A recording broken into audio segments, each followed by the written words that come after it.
Yo, what's up, you guys? I hope you guys just had an amazing first session of the Tokyo 2020 Olympics rugby. That.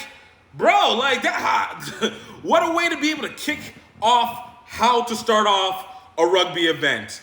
I hope you guys have enjoyed it. My name is Gift Time Bailu, and I'm pretty sure if you have been on this page, you know who I am. But if not, just out here trying to translate rugby for you.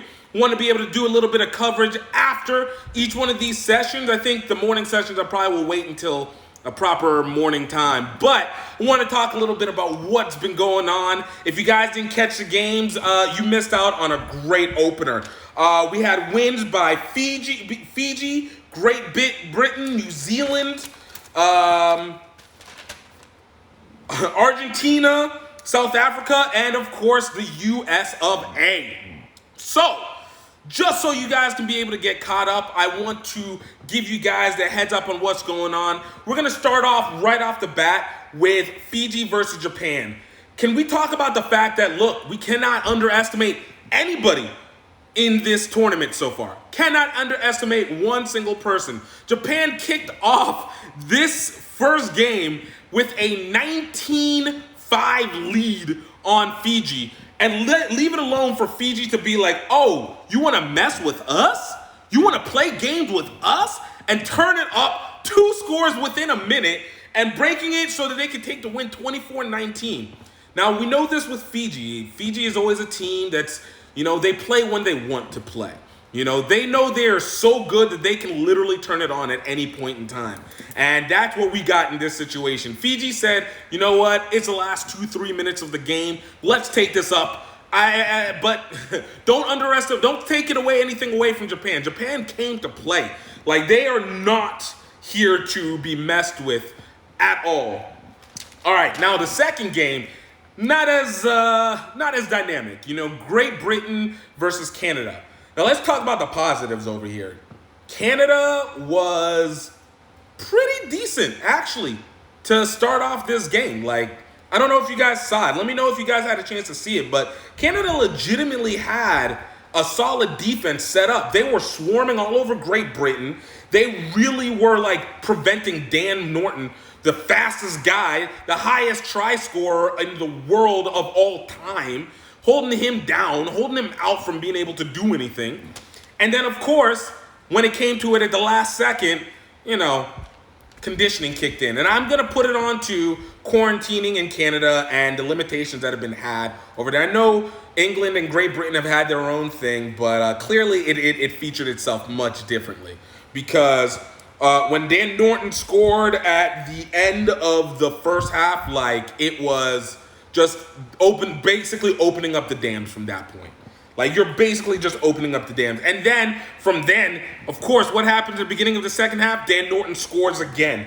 And it just was a wave flow. We got a score from, 2 other different people. Ross McCain, Robbie Ferguson. Great Britain, I still don't have the highest faith of them making it back to the top 3 medal rounds, but this is a talented team and they really are coming to play. They have the conditioning, they have the tools to be able to do whatever it is that they need to do, but we got to find out. But against this Canada team, Canada was not ready for the competition. I expect Canada, probably based off of this, if they're able to get out of the knockout stage, which, you're talking about, you still got Fiji and Japan in this. I look at them probably going to end up being, 5th, 6th, 7th place team coming out of this. It's sometimes it's just outmatched. You just got the pool that's outmatched. Now, let's take a look over at the next pool and the next game that we had with New Zealand versus the Republic of Korea. And I think actually on my reel, I put South Korea as one of them, and that is incorrect because we got to recognize that the Republic of Korea is actually including all of Korea, or as at least representative of all of Korea in that. So, big kudos to them. I don't know if there was any North Koreans that are involved in this, but no, that's still dope that you're being a part of it. But I want us to talk about the fact that the Republic of Korea legitimately kind of gave New Zealand some trouble.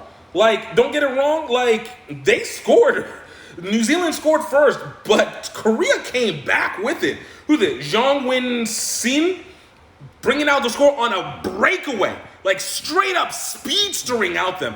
I don't know what's going on in Asia, but I think that we need to talk about the fact that they are developing a technical variation of rugby that might not, that I think people have underestimated for years, and I think they've taken advantage of that.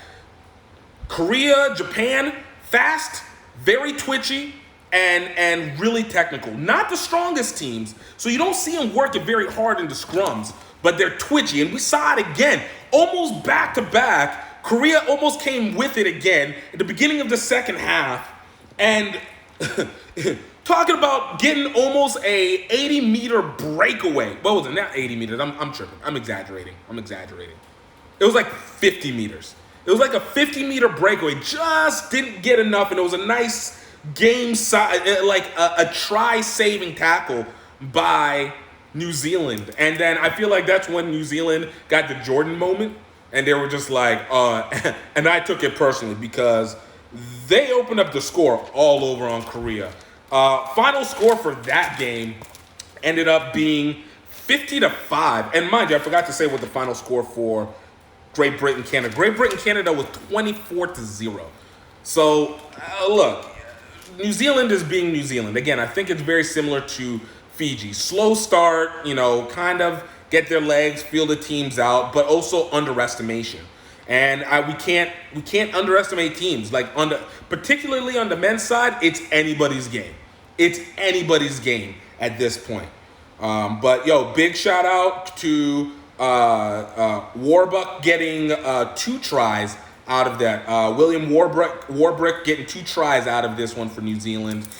We're gonna see what New Zealand's got up to them because they still got an interesting pool in front of them. I don't feel like they're as dominant as we know them to be, but there's a chance. The next game that we had was Australia-Argentina, and I think some people might consider this to be an upset, but I don't actually believe so.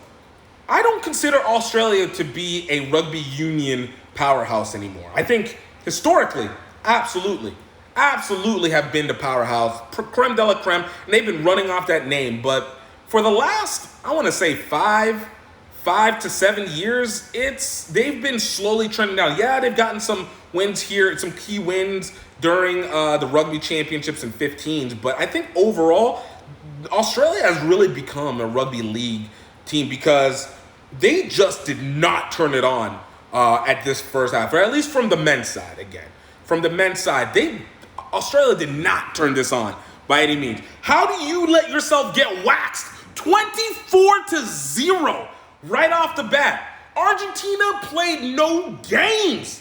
24-0 straight up, took it out of position. It was a wild situation. Thank you guys for coming through. Thank you.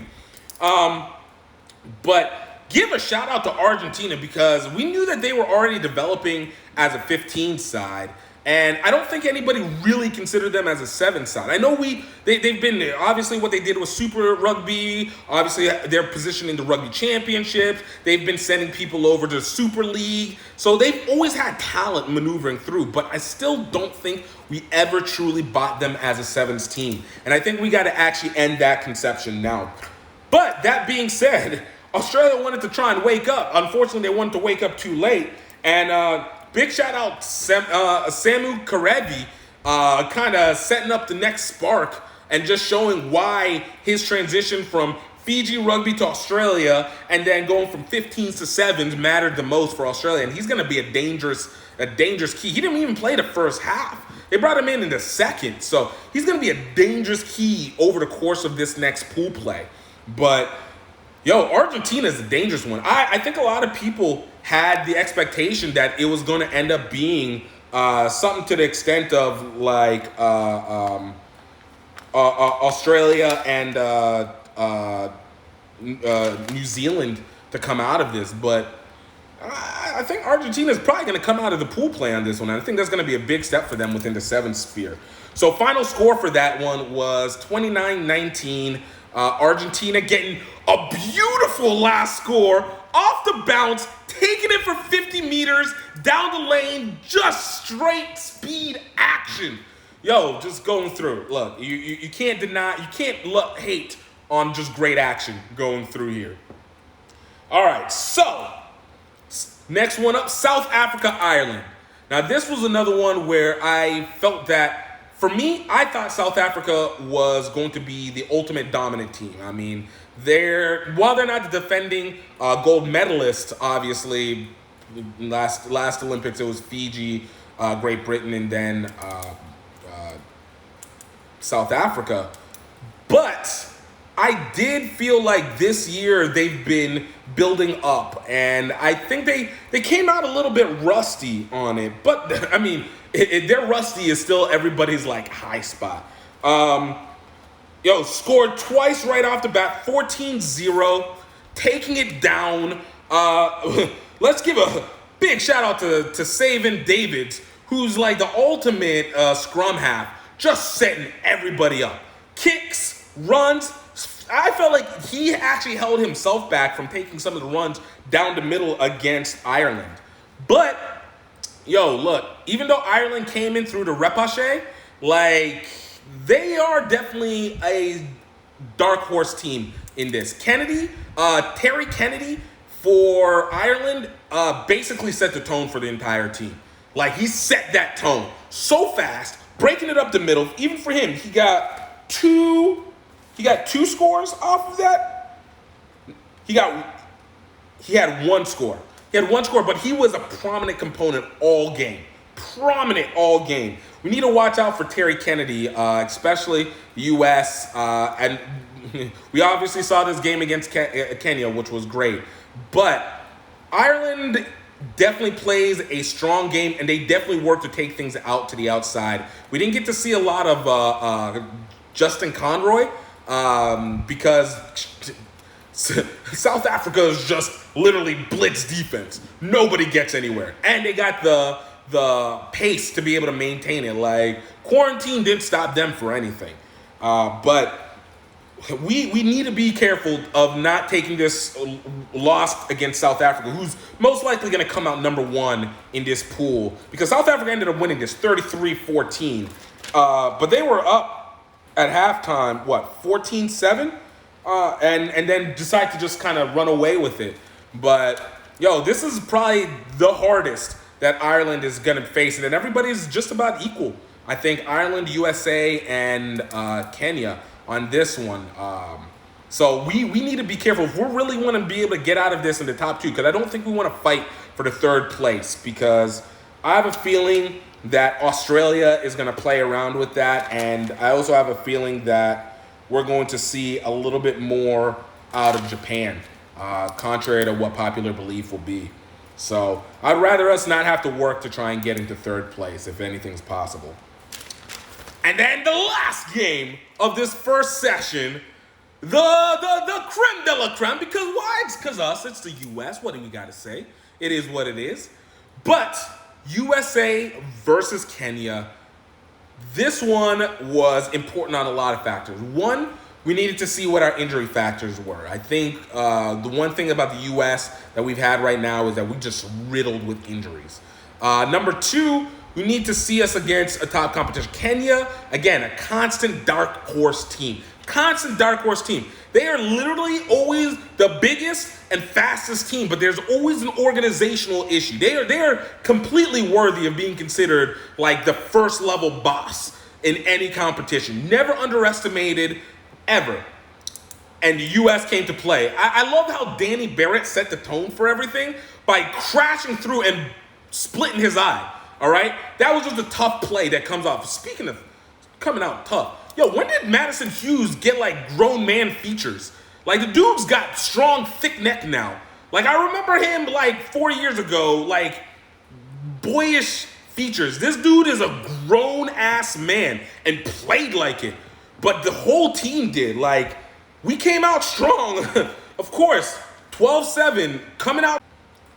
coming out strong, but yo, Kenya again undermining, taking it in, coming back on the score and taking up the lead 14-12. Guys, when I tell you the anxiety on this was insane, because these are one of the games we cannot lose it. We cannot lose this game. It's too much on the line.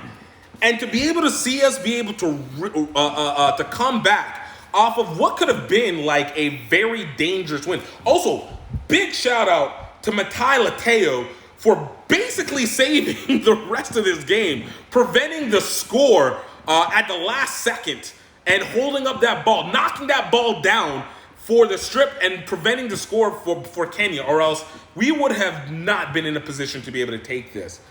But yo, the way that game ended, man, the way the game ended, Kayvon Williams, boy, with the spin. That is pure athletic American play. That is not something that you'll see in from other countries. All right, nobody is gonna ever be as reckless as we are with bringing out the spin on the scrum, going out to the weak side at that too.